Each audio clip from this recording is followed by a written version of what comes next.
Hey YouTube, gonna do another video here with featuring the rook lifts and the isolated queen pawns positions. This time we're gonna get a matchup between a couple pretty famous players. We got Karpov on the white side versus Yusupov or however he says his name. I don't know. Anyway, we start out in a Queen's Gambit declined, pretty classic opening, and after some pretty standard and familiar moves, we get ourselves an Alaska variation, which is known for nothing if not its solidarity. So we get this exchange, and then Rook C1, wanting to replace this after the knight exchange, wanting to replace it with a rook there, and then C6, Bishop D3, and then knight takes, and then actually this is our rook lift in the game already.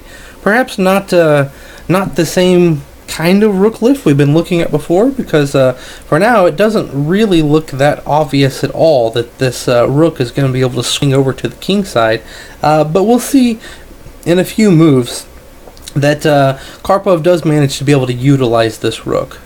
So black captures on c4, which is a common motif in these Queen's Gambit decline structures. There's some pressure on the d5 square, and so black often captures here in order to be able to play e5 in order not to weaken the d5 square. So after the bishop takes, he then plays knight d7, which is going to support his e5 push, and then after castles, he plays e5, and now bishop b3, which this move I really feel like that you're only going to find in really top quality games. It's almost like a high class waiting move.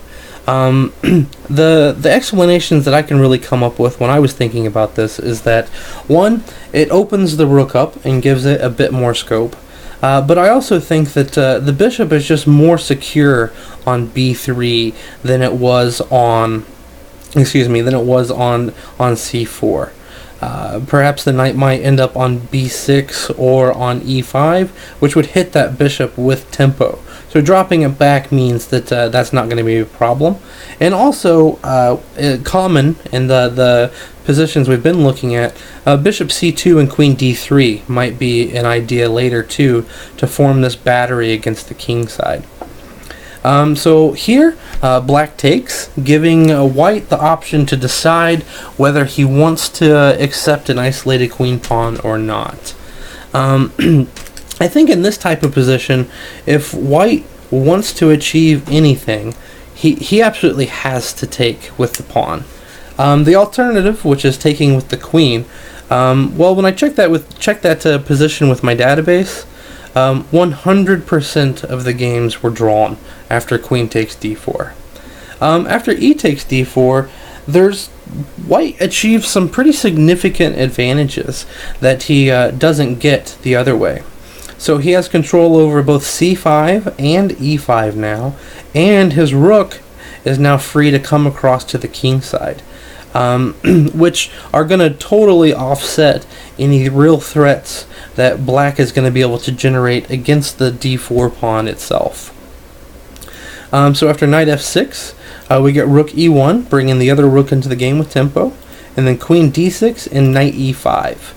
Which notice that in this isolated queen pawn, black has the c6 pawn instead of the e6 pawn, which in earlier games suggested that there would possibly be some straightforward attacks here on the f7 square, which white is already coordinated nicely to do with the bishop and the knight.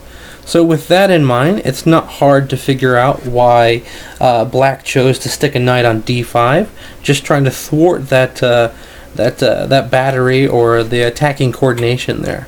However, this does sort of detract the knight away from defending some key squares on the king side, namely the h5 square.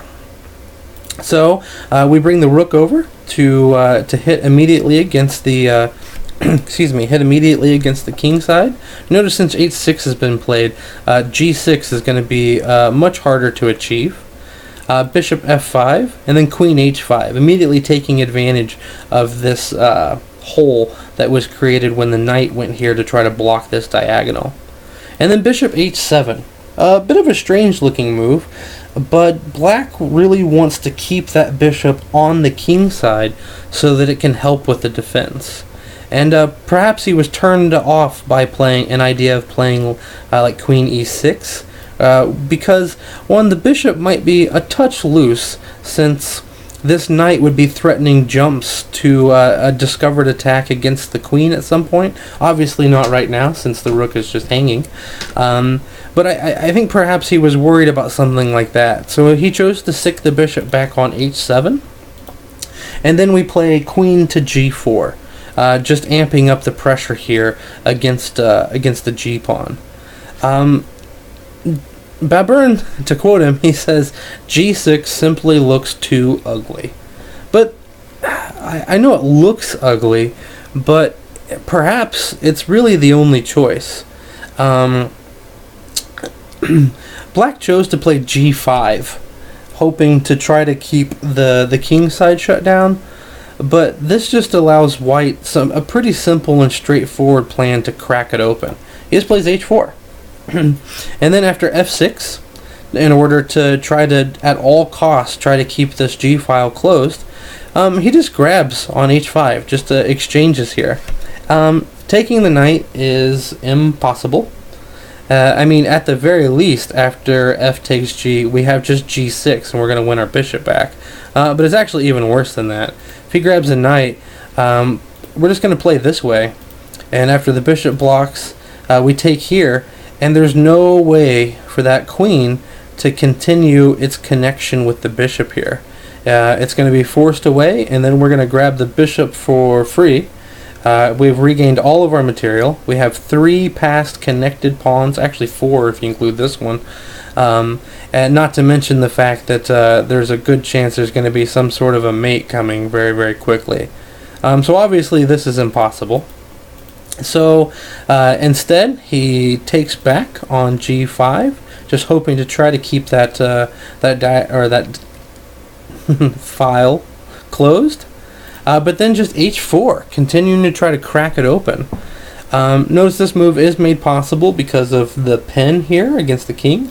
The f6 move, trying to maintain a pawn, really restricted this knight here. Again, it's still not possible to capture the knight because the opening of this g-file is still just devastating.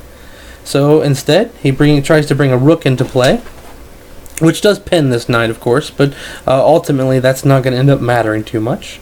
After f takes g5, which sacrifices the knight, but it's not a sacrifice at all.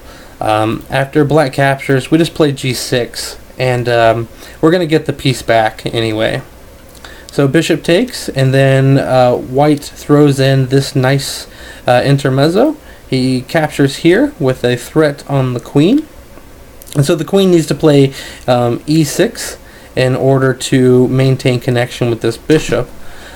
He can't even take with the rook, because if he grabs with the rook, we're going to just take it, and after queen takes, we would take on g6 when there's going to be mate in a couple different ways. Probably just the bishop captured on g6, we're going to get king h7, and then just queen g6 is going to do it.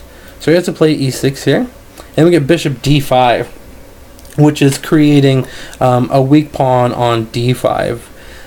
So after we capture here, captures, takes, and after the dust is all settled and the attack is more or less over, we can see that Karpov has won himself a pawn. And given that Karpov is Karpov, he has the excellent technique available to him to convert this. I want to go ahead and show it though, because I think that the technique he uses is quite instructive. It has some really interesting ideas. So after king h7, he comes over here to d6 to immediately put pressure on this pawn, and then rook c8, and then I think the first really instructive move, he plays rook e3. I think a lot of us would just capture this pawn. But after he captures the pawn here, black is gonna be able to play rook c2, and he's gonna get some activity going. That rook on the 7th rank is going to put pressure here, and white really doesn't want to play a move like rook b1, because that's just terribly passive. By coming up to the 3rd rank, he's opening the rook up to maybe defend the pawn from b3, and then also he's going to be attacking the black pawns at the same time. So I think this was a really instructive move. So we get rook c2 anyway, and then he plays rook d8, attacking the b7 pawn. He's going to win that pawn, and then captures here. Again, I think a lot of us would have been in a rush just to take this d pawn, but Karpov sees that in taking this way, this d5 weakness is not going anywhere. And instead, he's created himself a queenside pawn majority, which is later, I think, is going to prove to be the decisive threat. So we get to here, just adding some pressure. The king may come up, try to win this pawn. He plays a3, which is going to prepare to maybe play b4 and remove the pawns from this rank that this rook is attacking on. Then after d4, he plays rook d3. And just he realizes that this pawn on e5 probably isn't going to go anywhere, and opts just to trade these two weak pawns out. So we get rook takes, and then rook takes, and then rook g5. And it looks like that even though black is down now 2 pawns, that he's got quite a bit of activity for it. These rooks barreling down at the g2 pawn look pretty menacing, and it's not really immediately clear how how white is going to be able to deal with this. But Karpov finds a really interesting maneuver that that he's going to be able to neutralize the pressure that the black rooks have. He gives a check here, and then another check, and another check. And then finally, we see the point of what all these checks were. You know, if it were a lesser player, I would think that he just didn't know what to do and was so just giving checks for the sake of it. But after rook d5, we see that he's going to be able to exchange this rook here. And once this rook is exchanged, the pressure on the g-pawn is gone. So king g6. And again, I think that if most of us, if we'd even come up with this idea of being able to trade off that rook, we would capture the rook right now. But Karpov, Karpov finds an even better way of doing it. He plays rook g7.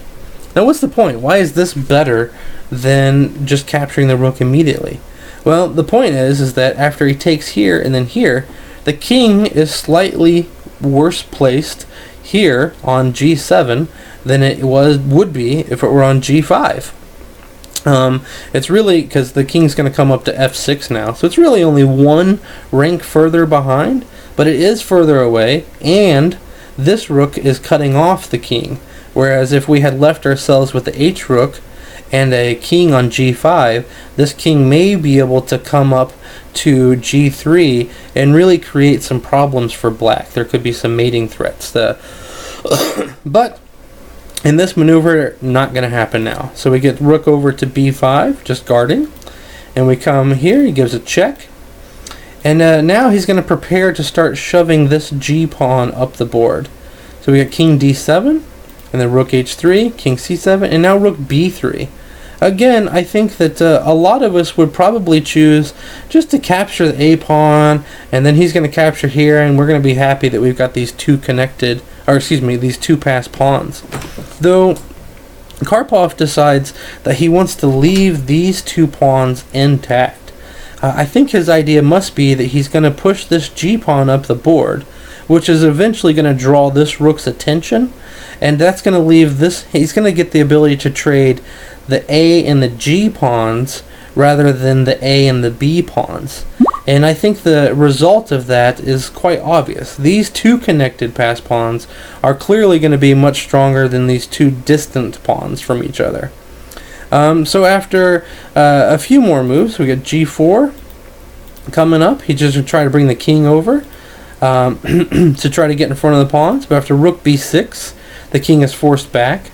He obviously can't come to e5 because after e5 he's got the king cut off from the pawn, and after he advances the pawn up, the king is no longer going to be able to assist, so the king is shoved backwards.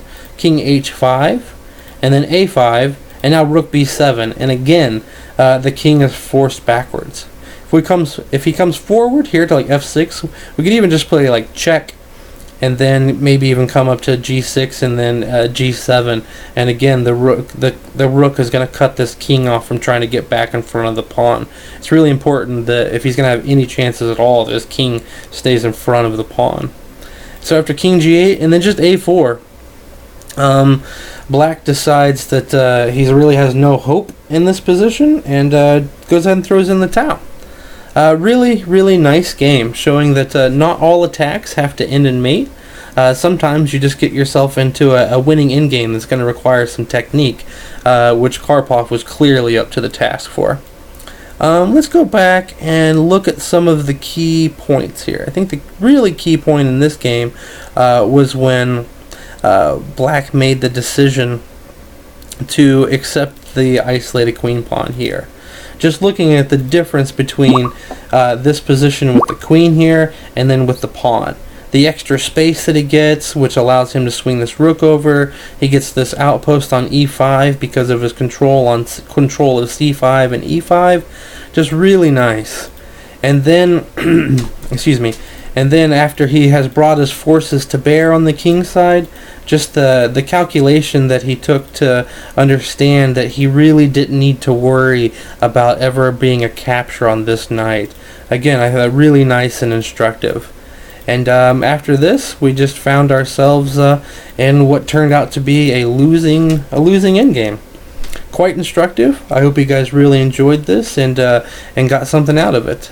Make sure to leave a comment, subscribe, all those good things, and I'm going to keep doing these. I hope you guys like them. Thanks a lot. Bye-bye.